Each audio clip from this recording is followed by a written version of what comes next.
Greetings and welcome to our Getting Started playlist. Here we'll guide you through brief clips on setting up your Astros system for seamless wireless presentations.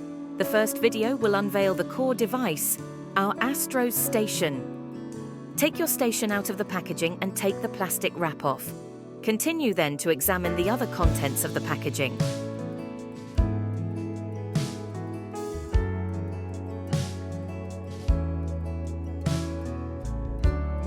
At the bottom, you will find two antennas. To your left-hand side, you will find a set of different power plug adapters. On the right-hand side, you will find the power cable for your Astros station.